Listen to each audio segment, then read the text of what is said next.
Salve, irmão, com a paz do Senhor. O texto para a nossa meditação hoje está em Atos capítulo 8, versículo 26 ao 28. Atos capítulo 8, versículo 26 ao 28. E o anjo do Senhor falou a Filipe, dizendo: Levanta-te e vai para a banda do sul, ao caminho que desce de Jerusalém para Gaza, que está deserto. E levantando-se, e foi, e eis que um homem etíope, eunuco, mordomo-mor de Candace, rainha dos etíopes, o qual era surpreendente de todos os seus tesouros, e tinha ido a Jerusalém para adoração. Regressava e, assentado no seu carro, lia o profeta Isaías. Aqui Filipe estava lá na cidade de Samaria, onde o evangelho chegou. Filipe pregava o evangelho e os sinais seguiam ele, as multidões estavam com ele, porque via os coxos andar, via os demônios serem expulsos, via sinais, prodígios e maravilha, e havia uma grande alegria naquela cidade, porque onde o evangelho chega e os sinais da manifestação do poder evidente do Espírito Santo chega, a alegria completa naquele lugar. E a obra prosperou, era uma cidade grande, era uma capital regional. E agora, Filipe estava ali naquela obra empenhado, trabalhando na obra do Senhor. Mas agora o anjo de Deus falou para Filipe: desce, levanta-te e vai para a banda do sul, ao caminho que desce de Jerusalém para Gaza, né? Para a região de Gaza, né?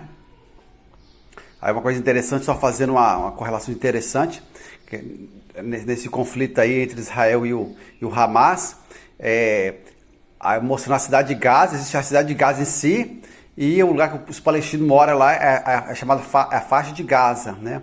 É uma faixa maior, e existe até hoje a cidade chamada Gaza. Então, o que o anjo está falando, vai para Jerusalém, para o caminho que desce para Gaza, que está deserto.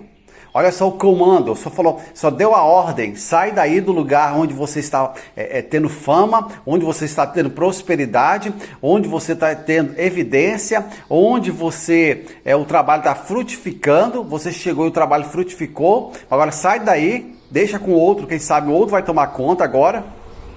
Outros irmãos vão tomar conta, e você vai agora para uma estrada deserta, um comando. E quantas vezes o ser humano, a boa parte não obedece a Deus para fazer a vontade de Deus, e muitas vezes Deus dá uma ordem, muitas vezes que vai de encontro a, quem sabe, o raciocínio humano, de prosperidade humana, que ele está num lugar bom, numa posição alta. Ah, você é pastor, então agora você vai ser membro. Você, quem sabe, está em uma região rica, vá para uma região pobre. Você está agora, quem sabe, na mídia, agora você vai para o deserto lá do Sahel, na África. Você, quem sabe, está no aplauso, agora você vai para o ostracismo. A maioria não vai querer. E pode ver que no texto que o anjo não explicou o porquê, só deu o comando. Assim como um general, um oficial dá o comando no seu comandado, muitas vezes ele não vai explicar o porquê. Não vai explicar o porquê. Exatamente essa forma que Deus trabalha. Deus não vai explicar o porquê. Ele dá o comando, vá. Assim como Deus falou para Jonas: vai, prega o evangelho, a palavra em Nínive, lá entre os assírios. Não deu maiores detalhes. Então ali Filipe, olha só, e ele prontamente atendeu, prontamente assumiu, prontamente, né? Ele agora cumpriu a sua nova missão. Então nós temos que estar pronto a ouvir a voz de Deus, estar pronto a ouvir a palavra de Deus, né? A escutar a voz de Deus e colocar em marcha logo, né? Em obediência, em ação logo, porque Deus sabe o que está fazendo. É a questão da fé, você realmente confiar em Deus. É você realmente ter a confiança em Deus. Se Deus mandou, Ele sabe o que está fazendo. Deus não é homem para que minta, nem filho de homem para que se arrependa. Ele não é irresponsável. Ele sabe de tudo, de todos. Ele é onisciente, onipresente, onipotente. Ele sabe o que faz, o que deixa de fazer. Ele não precisa dar explicação a ninguém. Se Ele te der um comando, te der uma ordem, Ele sabe o que está fazendo, por quê? Ele sabe, a nossa parte é confiar e fazer. A parte do ser humano é ouvir, crer, obedecer e permanecer na palavra de Deus. Essa é a nossa parte que nos cabe, mas a maioria não. A maioria, se eu ver, quem sabe, alguém obedecendo a Deus, uma ordem, como Deus disse para Abraão, né? Gênesis capítulo 12, sai da tua terra, da tua parentela, da casa de teu pai, da sua zona de conforto, da sua cultura, da sua língua, da sua tradição, da sua religiosidade, para a terra que eu lhe mostrarei.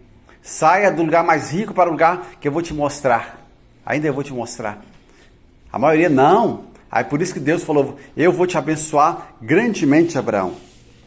Então aqui, quando chegou lá, estava lá o etíope, o eunuco, o mordomo mor. O que é o mordomo mor?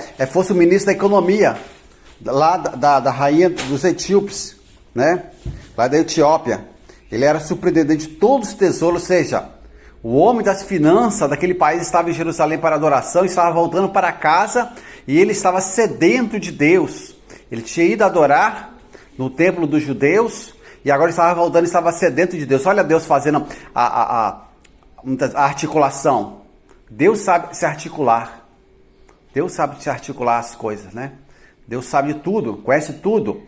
Me aconteceu há umas semanas atrás, né? O pastor da igreja que reúne, num dia de quarta-feira, após pregar, ele passou para mim, olha, você vai receber um convite de um lugar. Não rejeite, porque lá tem uma alma, um coração para me trabalhar, e a palavra eu já te entreguei. E ali passou 10 dias, né? Ou seja, no domingo, sequente, 10 dias depois, eu recebi o convite, e aí naquela tarde eu estava passando mal naquele dia. Foi o primeiro dia, né, em quase 20 anos de pregação, que eu não quis ir. Eu torci para o meu anfitrião que me convidou não lembrasse que tinha me convidado, porque eu não queria ir, estava passando mal, etc, etc, e outras questões a mais envolvidas.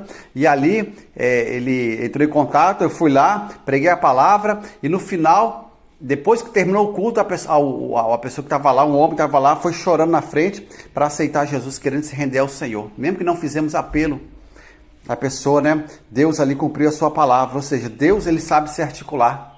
Assim como lá em Atos capítulo 10, quando Pedro tinha aquele problema de pensar que o evangelho, apesar de ter vivido 3 anos com o mestre, vindo o mestre ressuscitar, Jesus levar a mensagem para todas as pessoas, seja gentil ou judeu, ele ainda tinha uns preconceitos. Quantas pessoas dentro, né, do evangelho está cheio de preconceitos, cheio de coisas que não conduzem com a palavra de Deus. E agora aparece uma visão, ele estava orando, aparece uma visão para ele, né, do lençol cheio de bichos lá, de animais, que era considerado imundo pela lei judaica, ele diz, mata e come. E ali por algumas vezes veio aquela voz e falou, não, Senhor, de maneira nenhuma, nunca entrou nada imundo na minha boca. E ali a voz repreendia Pedro, não diga, né, não chame de imundo que Deus santificou. Que Deus santificou. E ali quando a visão acabou, chegou 2 homens dizendo, olha, nós viemos de Cornélio, o centurião, e ele chamou, né, porque o anjo apareceu para ele, para você lá pregar a palavra para ele. E ali Pedro foi, anunciou a palavra de Deus a Cornélio, que era gentil, que era comandante do exército, né, lá de Roma, dos invasores de Jerusalém, né? Então, o Pedro foi lá e eles receberam a palavra. Quando Pedro ainda falava, o Espírito Santo caiu sobre eles e eles receberam o Espírito Santo. Né? Ou seja, o Espírito Santo é o articulador, ele sabe a nossa limitação, até do pregador ele sabe os nossos problemas, nossos paradigmas que tem que ser mudado, ele sabe, né, os recursos que ele tem, onde estava agora Filipe, o seu recurso de pregação, e onde estava uma necessidade que era o eunuco. Então agora Filipe foi levado para lá, Filipe obedeceu, e agora aquele homem depois, né, o homem mesmo se ofereceu, o que me impede de ser batizado? Aí Filipe é lícito, você crê de todo o coração. Ele falou, eu creio, desceram as águas, foi batizado, e ele voltou para a sua casa, lá para a Etiópia, norte da África, jubiloso, alegre, feliz, salvo, com o nome escrito no livro da vida, e agora avivado para pregar a palavra de Deus lá. Ou seja, o Espírito Santo está trabalhando. Nós temos que fazer a nossa parte, cumprir a nossa parte, nesse grande quebra-cabeça que é a obra de Deus. E o executivo, o diretor executivo é o Espírito Santo, ele que está no comando. Ele sabe, muitas vezes no quebra-cabeça você não entende o que está acontecendo, pessoas vão te criticar, falar mal, né? Principalmente quando Deus está te colocando, te testando, te colocando no deserto, vão falar mal, rir da sua cara, né? Menosprezar, né? Mas o Espírito Santo muitas vezes já começa a revelar coisas, né, do futuro antecipadamente. Ou seja, nós precisamos estar na direção do Espírito Santo porque ele sabe o que está fazendo. Em nome de Jesus, amém.